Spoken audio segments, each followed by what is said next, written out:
Hello friends, welcome to परचम classes. Happy Rakshabandhan. आप सभी को बहुत बहुत शुभकामनाएं रक्षाबंधन की। आज का लेक्चर हमारे लिए बहुत इंपॉर्टेंट होने वाला है और मैं आपको बता दूं एसएससी सीजीएल के एग्जाम आ गए हैं। तो एसएससी सीजीएल को फोकस करते हुए आज का लेक्चर मैंने मोस्ट रिपीटेड या मैं कह सकता हूं कि मोस्ट एक्सपेक्टेड एमसीक्यूज कौन से हैं जो हमें चांसेस लगते हैं कि एग्जाम में पूछे जाएंगे, जनरल साइंस के उन सारे एमसीक्यूज को डिस्कस करेंगे। ये सीरीज है, आने वाले एक मंथ तक हम लोग इस सीरीज को देखेंगे, टॉपिक वाइज भी चलती रहेगी, साथ में हमारी लाइव क्लासेस भी होंगी। तो चलिए शुरुआत करते हैं आज के लेक्चर की। इससे पहले मैं आपको बता दूं कि मेरे एक जनरल साइंस का कोर्स है, वो आप परचेज कर सकते हैं। फिजिक्स, केमिस्ट्री, बायोलॉजी तीनों सब्जेक्ट मैंने कवर की है। हमारा जीए का एक कोर्स है, टारगेट 2024 को कवर करता है। ये भी बहुत इंपॉर्टेंट कोर्स है, बहुत अच्छा रिव्यू है, आप जाकर चेकआउट कर लीजिए। हमारी एक नई ई बुक्स आई हैं एसएससी के रिगार्डिंग, हमारी ई बुक्स हैं जिसमें हमने सारे सब्जेक्ट की ई book with detailed solution provide करें, तो आप वो भी जाकर चेकआउट कर सकते हैं, बहुत इंपॉर्टेंट है एग्जाम के लिए। ये हमारी टेस्ट सीरीज आप सभी को पता है 5500 एमसीक्यूज की सीरीज है, आप इसको ज्वाइन कर सकते हैं, बहुत प्रैक्टिस के लिए बहुत इंपॉर्टेंट है। ये हमारा नंबर है, आप हमें यहाँ कॉन्टेक्ट कर सकते हैं। परचम क्लासेस एप्लीकेशन को डाउनलोड करके आप हमारे सारे कोर्सेज को एक्सेस कर सकते हैं, परचेज कर सकते हैं। कोई डाउट हो तो यहाँ अपना डाउट क्लियर कर लीजिए। तो चलिए शुरुआत करते हैं एसएससी सीजीएल के फर्स्ट एमसीक्यू के साथ।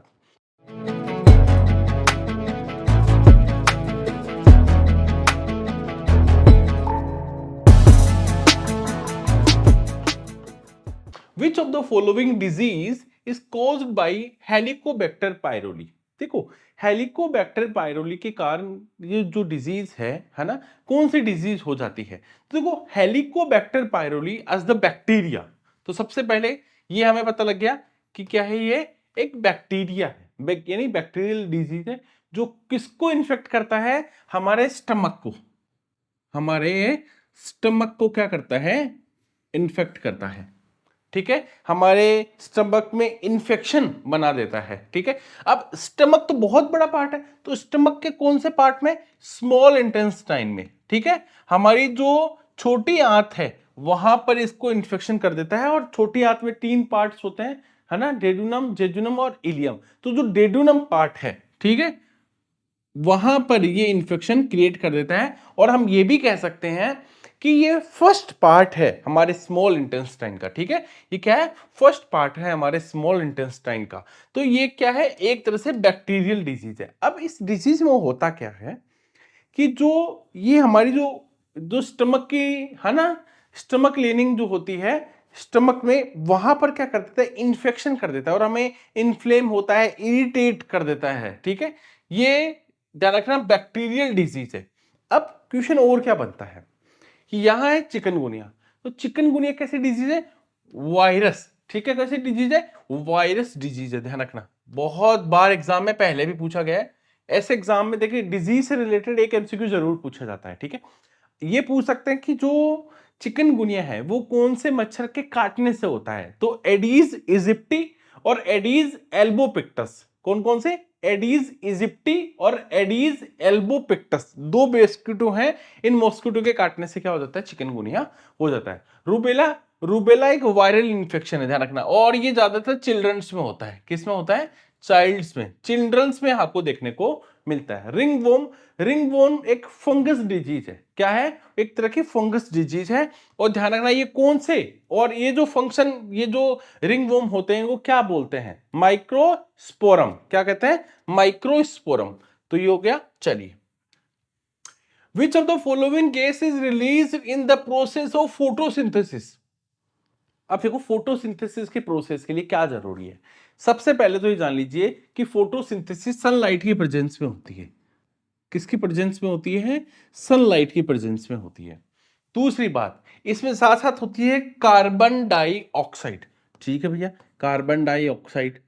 ओके, तीसरी थर्ड चीज क्या होती है? इसमें वाटर की रिक्वायरमेंट होती है, पानी की रिक्वायरमेंट होती है। ये तीनों मिलकर क्या करते हैं? ये बनाते हैं। और कौन सी गैस रिलीज होती है इसे? ऑक्सीजन। यही होती है, ऑक्सीजन होती है। बिल्कुल सही है सर। और फिर हम ऑक्सीजन को हम लोग लेते हैं। ठीक है, अब कार्बन डाइऑक्साइड जो है वो एब्जॉर्ब करते हैं, और इसकी एवज में क्या निकालते हैं बाहर? ऑक्सीजन रिलीज करते हैं। ये सारी प्रोसेस क्या है? फोटोसिंथेसिस है। अब इसको केमिकल रिएक्शन में लिखें तो देखो आप ऐसे लिख सकते हैं 6CO2 कार्बन डाइऑक्साइड के मॉलिक्यूल्स हमने शामिल कर दिए। अब इसके बाद आएंगे वाटर के मॉलिक्यूल 6H2O। वाटर का फॉर्मूला क्या होता है H2O। अब ये जो होगा वो सनलाइट की प्रेजेंस में होगा, सनलाइट की प्रेजेंस में कर देते हैं। अब इससे जो आउटपुट निकल कर आया वो क्या होगा, ठीक है, एक सेकंड, हाँ, आउटपुट निकल कर आया, क्या आउटपुट आएगा इस फॉर्मूले से ध्यान रखना।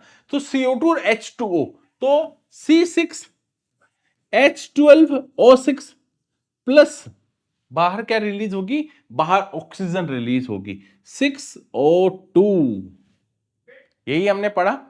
अब इसमें ध्यान रखना ये क्या होता है, ये एक तरह की प्रोसेस है। इस प्रोसेस को, इस पूरी चेन रिएक्शन को क्या कहते हैं, फोटोसिंथेसिस कहते हैं। ठीक है, तो क्या निकलता है बाहर, ऑक्सीजन गैस रिलीज होती है। अब वो बोल रहा है एक ग्लैंड्स होती है, ये ग्लैंड रिलीज करती है टीयर्स, आंसू फ्रॉम आवर आईज, हमारी आंखों से आंसू निकलते हैं। ये आंसू आते कहां से हैं, कौन सी ग्लैंड इसके लिए रिस्पॉन्सिबल है, तो ध्यान रखना बहुत इंपॉर्टेंट है, बहुत बार आती है, लेकिन बहुत सारी एक्स्ट्रा फैक्ट हम लोग देखेंगे। लैक्रिमल ग्लैंड, ये एक तरह की पेयर होती है, नहीं जोड़े में होती है, पेयर होती है, बिल्कुल इंपॉर्टेंट है। ये वाली लाइन भी दो जोड़ी है, दो आंखें, दोनों में दो जोड़ी होती है। ये एक्सोक्राइन ग्लैंड है, ध्यान रखना ये क्या है, फेयर एक्सोक्राइन ग्लैंड। ये बात हमें पता लगी, दो इंफॉर्मेशन पता लगी। ये सिक्रेट करती है, इनकी क्या होते हैं, यहाँ एक्वेरियस लेयर होती है, यानी पानी की एक तरह से लेयर होती है ना, एक्वेरियस, है ना, वहां से ये टीयर फिल्म से आंसू बाहर आते हैं।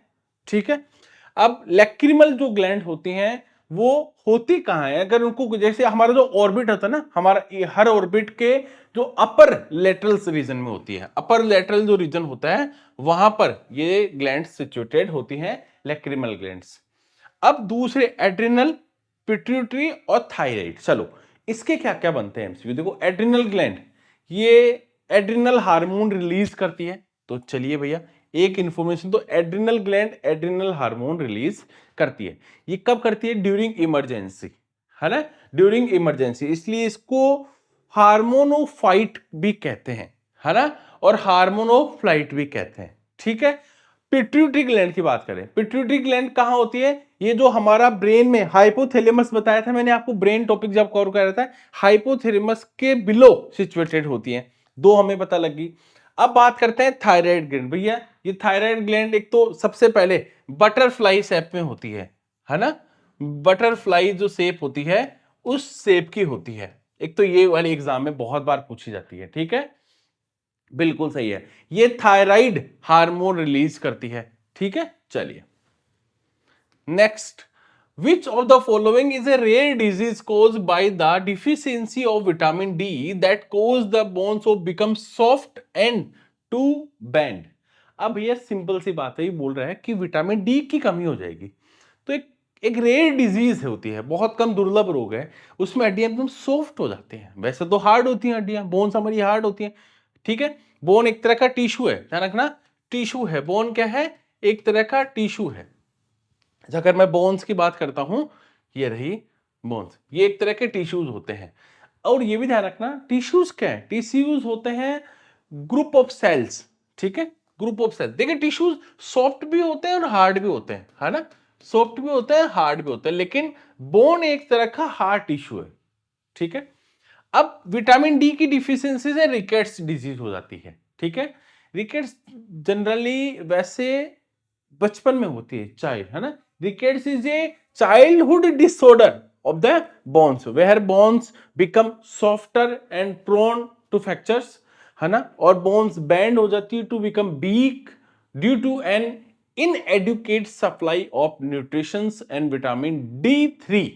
ठीक है, विटामिन D3 के कमी के कारण ऐसा होता है। अब और चीजें क्या है, जैसे रिकेट्स के बारे में तो हमने देख लिया, है ना, एक बात और रिकेट्स के बारे में देख लीजिए, है ना, अगर वो पूछे कि विटामिन डी की कमी से तो हो जाता है, विटामिन डी के अच्छे सोर्स क्या है ना, तो सोर्स क्या होता है, एक तो फैटी फिश, फैटी फिश, ठीक है, एक तो ये सोर्स हो गया। ठीक है, एक सनलाइट, विटामिन डी कहते हैं ना सुबह सुबह सूर्य की हल्की हल्की धूप लेनी चाहिए, सनलाइट। बाद में क्यों नहीं लेते? बाद में यूवी रेज आ जाती हैं, है ना, यूवी रेज आ जाती हैं, हमारी बॉडी को नुकसान होता है उसके बाद, है ना। और यूवी रेज अल्ट्रावायलेट रेज होती हैं जो सन से आती हैं, और उनको लेयर है ओजोन लेयर, उनसे प्रोटेक्ट करती है। लेकिन अब ओजोन लेयर भी क्या हो गई है, उसमें होल हो गए बड़े बड़े, जिससे अब रिस्क बढ़ गया है, ठीक है, यूवी रेज से। अगर मैं बात करूं एक जबरदस्त एमसीक्यू की, जो बहुत अच्छा एमसीक्यू है, बहुत एग्जाम में पूछा गया है, रिपीटेड है। The nucleus of a cell is surrounded by a jelly like substance. अब ये जो जेली लाइक सब्सटेंस है ये क्या है? अगर आप इसे बहुत अच्छे से देखेंगे तो एक सेल का पार्ट एक राउंड शेप में इस तरह की सेल आपको देखने को मिलती है। ये एक्चुअल में ऐसी होती नहीं है ना, लेकिन एक शेप हमें बतानी पड़ती है जिससे आप समझ पाए। अब इस सेल में होता है एक तो न्यूक्लियस, ठीक है, ये बहुत सारे सेल ऑर्गेनल्स होते हैं, ठीक है, बहुत सारे सेल ऑर्गेनल्स होते हैं, और यहां कुछ सब्सटेंस होता है, ठीक है। ये जो सब्सटेंस होता है ये जेली की तरह दिखने वाला हो, तो जो जेली लाइक सब्सटेंस क्या है? साइटोप्लाज्म होता है। क्या बोलते हैं इसको? साइटोप्लाज्म बोलते हैं। ध्यान रखना, सेल में सेल मेम्ब्रेन्स की बात करते हैं, तो सेल मेम्ब्रेन्स को आप दो तरीके से समझिए। कैसे समझ सकते हैं? दो तरीके से देखो, एक तो होती है सेल वॉल, इसमें नहीं दे रखा है ना, एक तो होती है सेल वॉल, एक होती है सेल मेम्ब्रेन्स।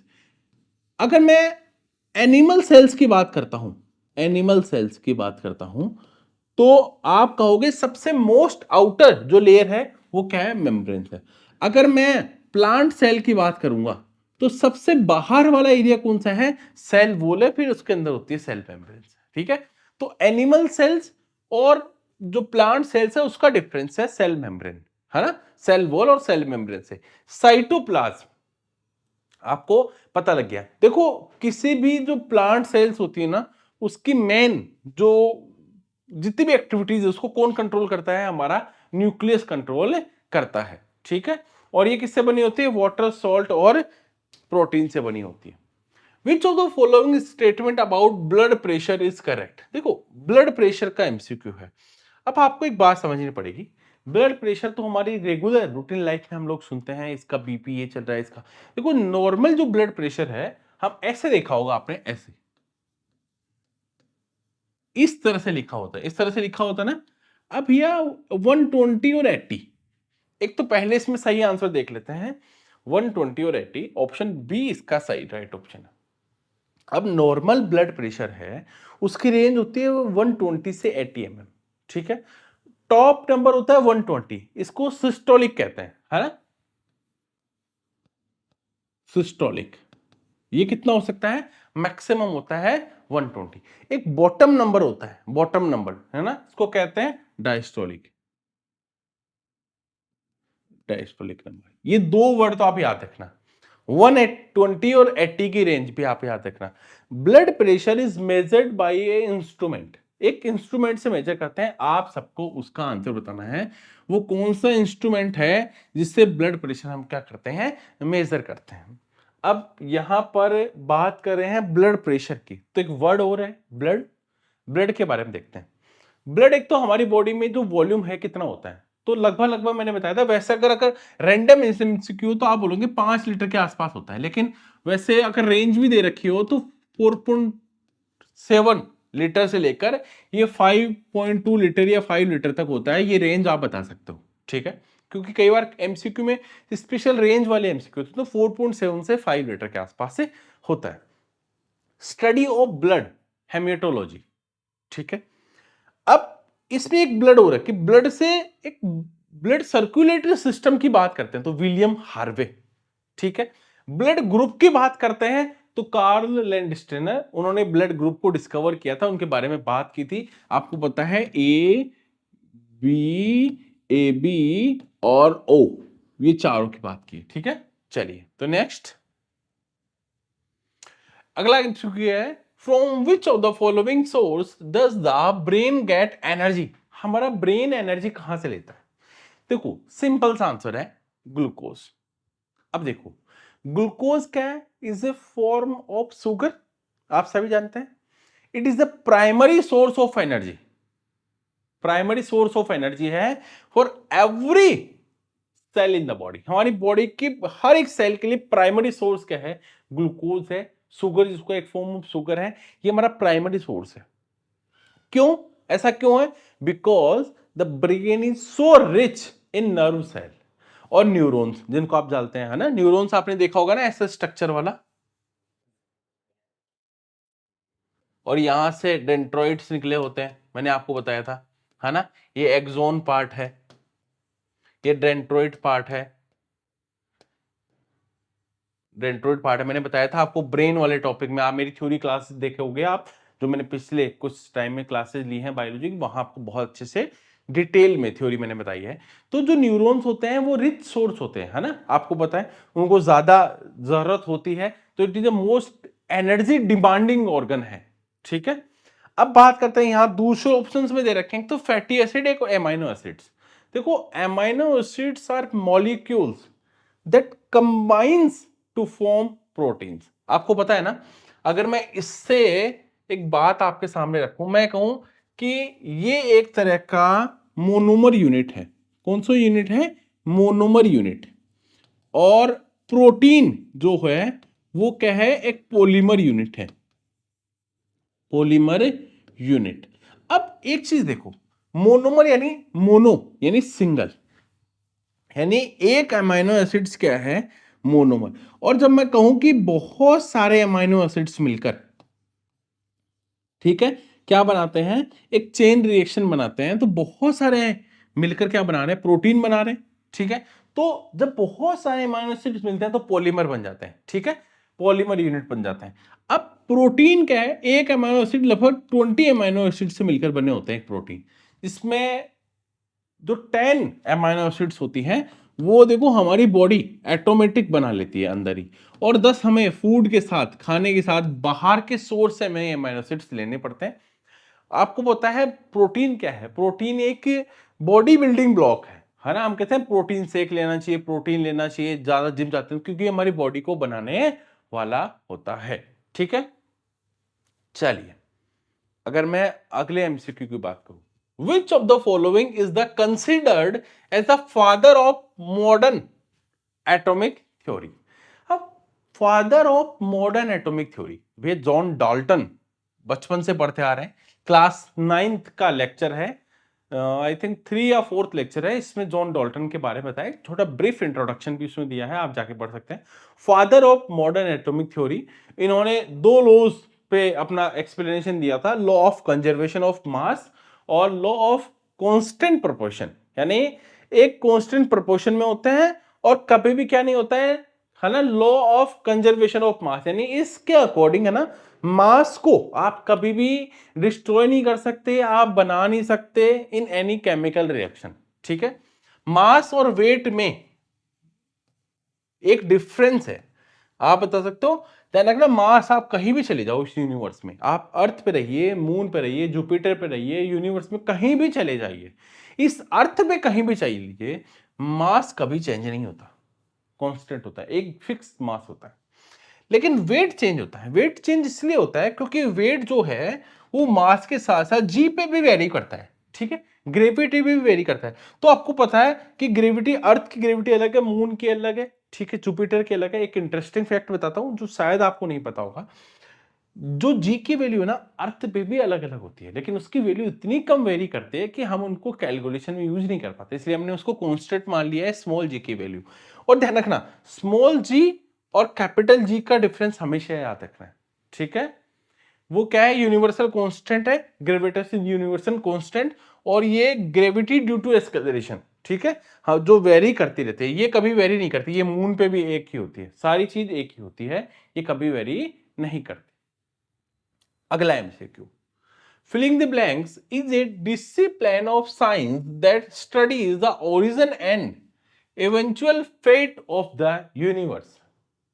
अब ये हमारा जो यूनिवर्स है उसकी उत्पत्ति कैसे हुई, उसका अंतिम भाग्य क्या है ना, उसके बारे में स्टडी क्या है?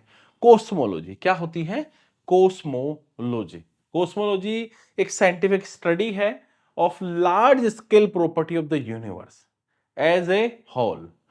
और अगर मैं बात करूं, बहुत सारे एमसीक्यू में, बहुत सारे एग्जाम्स में इस क्वेश्चन को पूछा गया और मैं कहता हूं इसको सही करना भी बहुत कम लोगों ने इसको सही किया, बहुत कम लोगों ने सही किया है, ठीक है। और अगर है ना डेस्मोलॉजी, अगर आप इसको देखोगे ना, इसमें क्या करते हैं, इसमें किस चीज की स्टडी करते हैं, एक तरह की एनाटॉमी है, एक सब डिवीजन है किसी एनाटॉमी का। इसमें हम लोग फोकस करते हैं study of ligaments, study of ligaments, study of ligaments के बारे में बात करते हैं। चलिए, अच्छा मुझे कोई बता सकता है फादर ऑफ मॉडर्न कॉस्मोलॉजी कौन है? फादर ऑफ मॉडर्न कॉस्मोलॉजी बता दो, फादर ऑफ मॉडर्न कॉस्मोलॉजी बता सकता है? पावल ह्यूबल, है ना, Hubble, Paul Hubble, HUBBLE। How many bones are there in the human hand? भैया हमारे हाथ में कितनी बोन्स होती हैं, किस किस को पता है? कमेंट करके बताइए। जितने भी स्टूडेंट है सारे कमेंट करेंगे। मैंने 2 MCQ पूछा, 1 MCQ और पूछने वाला हूं आपको, ठीक है। हमारी हैंड में कितनी जो बोन्स होते हैं वो आप सभी को कमेंट करके बताना। What are isobars? आइसोबार्स क्या है? देखो, आइसोबार्स को ऐसे समझिए, isobars are atoms of different chemical elements that have different atomic number but same mass number। यहां थोड़ा सा समझना, जैसे ऑर्गन, क्रिप्टॉन और कैल्शियम, ठीक है।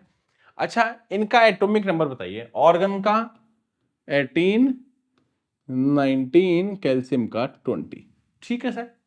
लेकिन एक चीज देखना, इनका एटॉमिक मास देखना कितना होता है बताइए।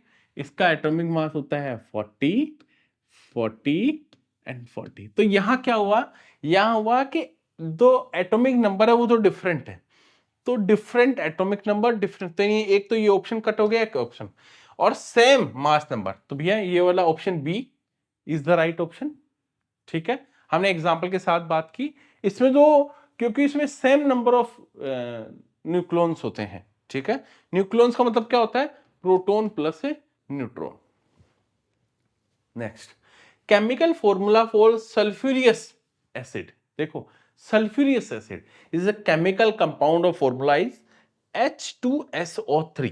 Yes, H2SO3। अगर आपको क्लियर नहीं दिख रहा है तो मैं आपको यहां लिख देता हूं, H2SO3।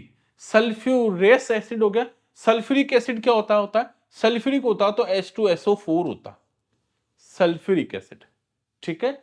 आपको पता लग गया। चलिए next MCQ, why is water fluoridation, what is controlled adjustment to of fluoride to public water supply done?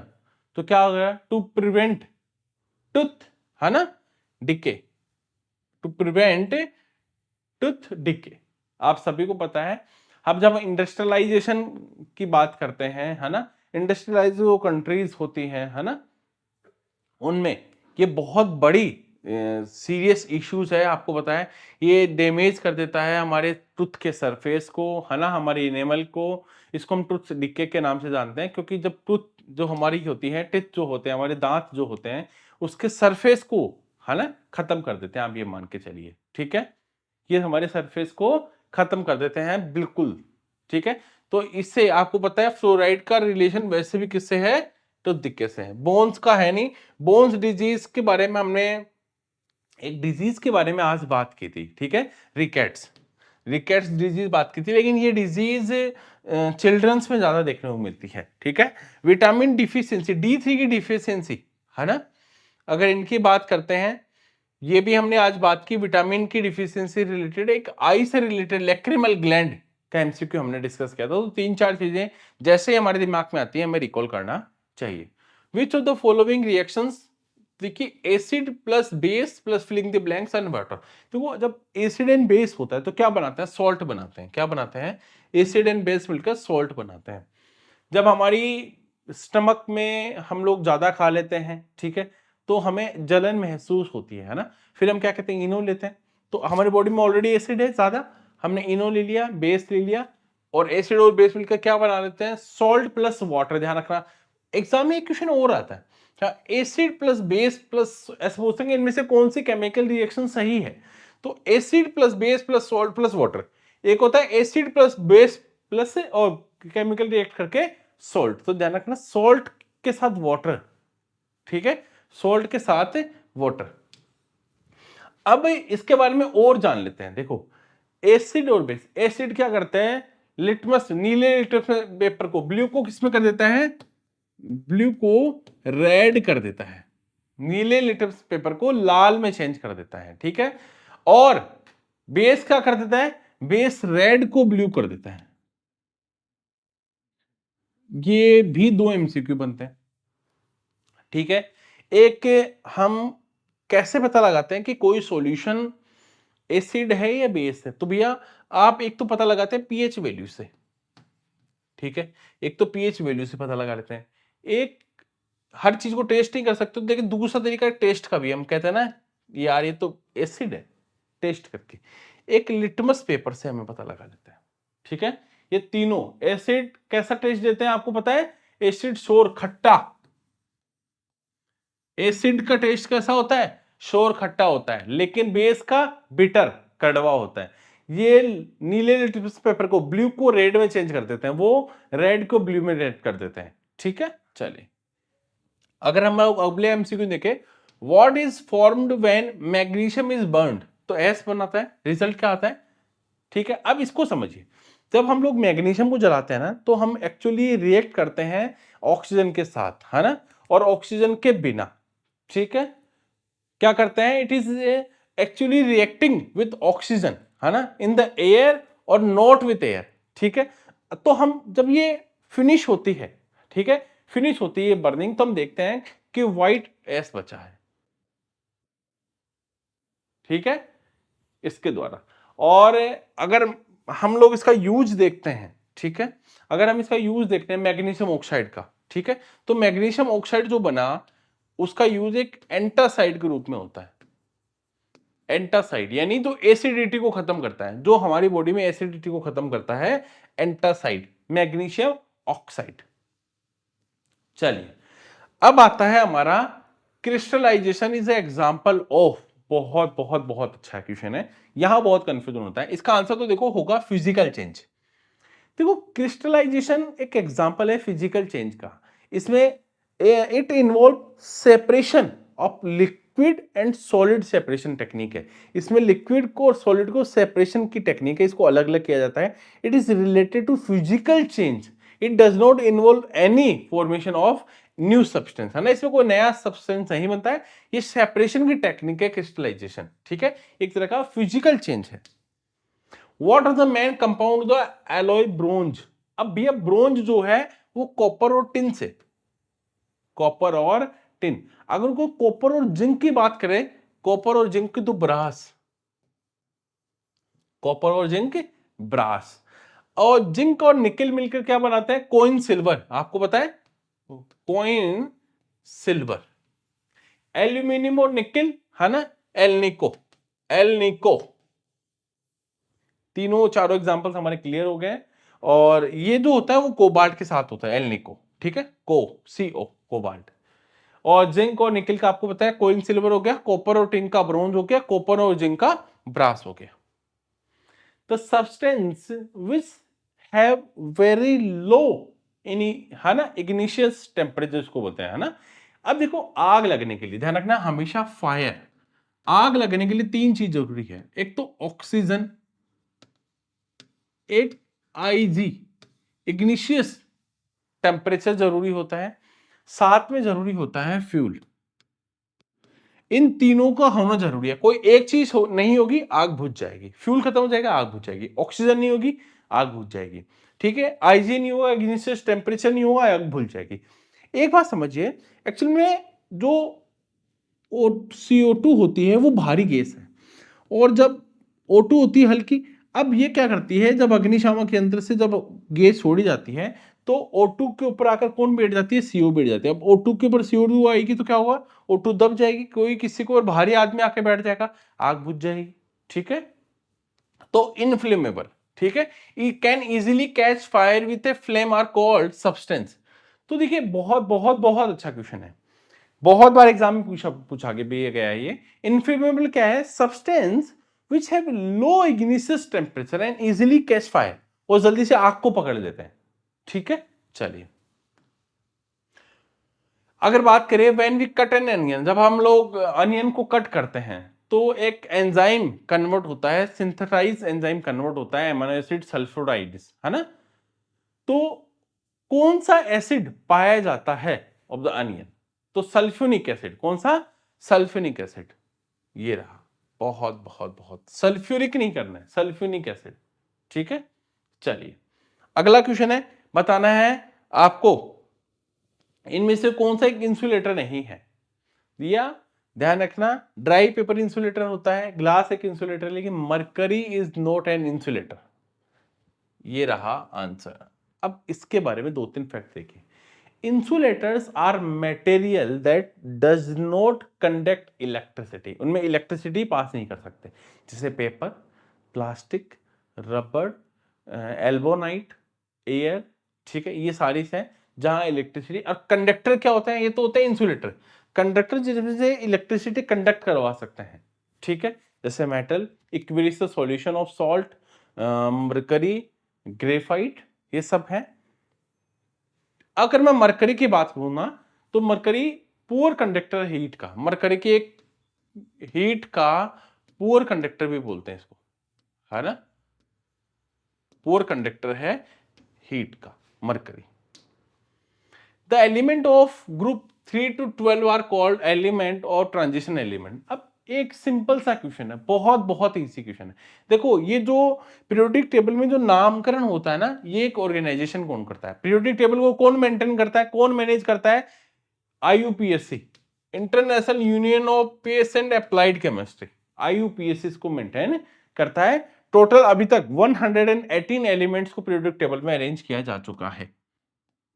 अभी लेटेस्ट जो अपडेट है, और बहुत सारे अपडेट चलते रहते हैं, इसमें अपडेट होता रहता है, लेकिन अभी तक एनसीईआरटी में 118 को ही एक्सप्लेन किया गया है ना। यहाँ 7 पीरियड्स होते हैं, और है ना 7 पीरियड्स है और 18 ग्रुप्स होते हैं। कितने ग्रुप्स होते हैं?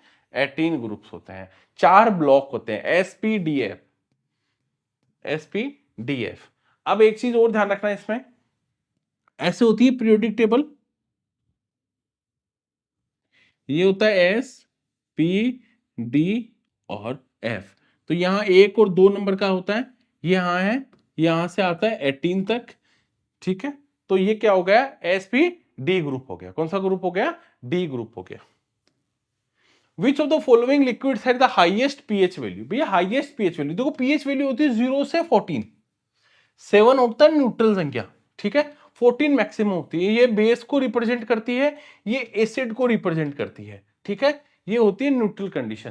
तो मिल्क ऑफ मैग्नीशिया सबसे ज्यादा है, क्योंकि इसकी ऑलमोस्ट जो 10.5 के आसपास होता है मिल्क ऑफ मैग्नीशिया। देखो ये मैग्नीशियम का कंपाउंड है, एज ए एंटासाइड इसको यूज करते हैं। एंटासाइड जो एसिडिटी को खत्म करता हो। ठीक है, milk of magnesia is basic in nature, base nature का होता है, तभी तो हम लोग इनो में इसको यूज करते हैं।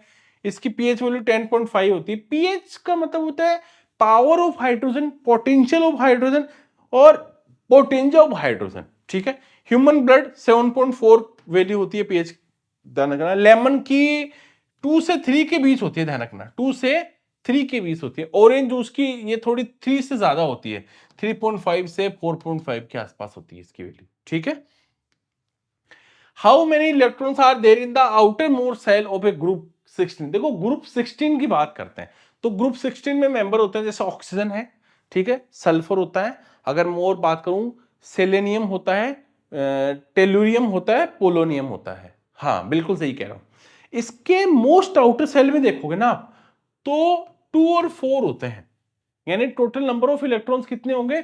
6। 6 इलेक्ट्रॉन रहेंगे इसके मोस्ट आउटर सेल में, अगर आप ग्रुप 16 की बात कर रहे हो। ध्यान रखना कौन कौन से मेंबर होते हैं, ऑक्सीजन ग्रुप बोलते हैं, ध्यान रखना ऑक्सीजन का पहला एलिमेंट होता है 8, ऑक्सीजन का एटॉमिक नंबर होता है 8। ठीक है, ऑक्सीजन और सल्फर दो ही याद करने की जरूरत है, लेकिन इसके मोस्ट आउटर सेल में 6 इलेक्ट्रॉन होते हैं। What is the common name of mercury sulphide? Mercury sulphide का कॉमन नेम क्या है? देखो मरकरी सल्फाइड का कॉमन नेम है वर्मिलियन, है ना, वर्मिलियन इसका कॉमन नेम है, बहुत बार एग्जाम में पूछा गया है। मरकरी सल्फाइड यानी HgS, मरकरी सल्फाइड HgS। अब बात करें मार्स गैस की, CH4, CH4 मार्स गैस है, कॉमन नेम वो मीथेन, है ना, CH4। मोर सोल्ट जो होता है, मोर सोल्ट के कॉमन नेम क्या है? कॉमन नेम इसका होता है एमोनियम फेरस सल्फेट, है ना, बहुत बड़ा फॉर्मूला है मोर सोल्ट का। और पोटासियम, पोटासियम का है KAI, ठीक है। एल्यूमिनियम के साथ होता है SO4 के 2 मॉलिक्यूल्स होते हैं। मोहर सोल्ट का क्या है? मोहर सोल्ट में आप ऐसे याद रख सकते हो, एक तो होता है NH4, एक एक 1 to 1 करके चलोगे ना, दो होते हैं आयरन के 2Fe, ठीक है। SO4 के 2 मॉलिक्यूल्स होते हैं, ठीक है, और वाटर के 6 मॉलिक्यूल्स होते हैं, ऐसे होता है, ठीक है। How many water molecules are present in 1 molecule of washing soda? भैया वॉशिंग सोडे का फॉर्मूला क्या है? वॉशिंग सोडे का फॉर्मूला Na2CO3.10H2O। तो वाटर के मॉलिक्यूल्स कितने हो गए? 10 मॉलिक्यूल्स हो गए, Na2CO3 10H2O, ठीक है। Washing soda, sodium carbonate, sodium carbonate Na2CO3 washing soda, आपको पता है। चलिए, विच एसिड इज प्रेजेंट इन सोर मिल्क? सोर मिल्क में कौन सा एसिड होता है? तो lactic acid is present in सोर मिल्क और कर्ड, लैक्टिक एसिड होता है। बिल्कुल सही है, बहुत बार एग्जाम में पूछा गया है, मोस्ट रिपीटेड क्वेश्चन जिसको बोल सकते हैं हम लोग, ठीक है। और हमें जो थकान महसूस होती है ना ह्यूमंस को, वो इसीलिए होती है क्योंकि हमारी जो मसल्स होती है वहां लैक्टिक एसिड, है ना, इकट्ठा हो जाता है, जिसे हमें टायर्ड फील होता है। अगर बात करें सिट्रिक एसिड की, तो सिट्रिक एसिड ऑरेंज में होता है ना, ऑरेंज, हम फ्रूट खाते हैं ऑरेंज में होता है। एसिटिक, बता दीजिए एसिटिक किसमें होता है? विनेगर में, विनेगर में एसिटिक एसिड होता है ना। अब आपको बताना है ये किसमें पाया जाता है, आंसर में कमेंट करके बताना है आपको। बहुत इंपॉर्टेंट क्वेश्चन है, बहुत ज्यादा इंपॉर्टेंट एमसीक्यूज की सीरीज को हम लोग कवर कर रहे हैं, एसएससी सीजीएल के लिए बहुत इंपॉर्टेंट है। वैसे देखा जाए तो वो सीएचएसएल है, सीजीएल है, सीपीओ है, क्योंकि एसएससी में अगर जो हमने देखा अभी पिछले टाइम में आपके लिए जो बुक लॉन्च की उसमें देखा कि एक ही एमसीक्यू बहुत सारे एग्जाम से पूछा गया है। इसका मतलब जो सीजीएल में होते हैं वो थोड़े समय बाद या तो सीएचएसएल में, सीपीओ में इस तरह से रिपीट होते हैं, तो हर एक क्लास के लिए, हर एक स्टूडेंट के लिए इंपॉर्टेंट है। अगर आपको सेशन पसंद आ रहा है तो वीडियो को लाइक करें, चैनल को सब्सक्राइब करें। Thank you everyone, bye bye, take care.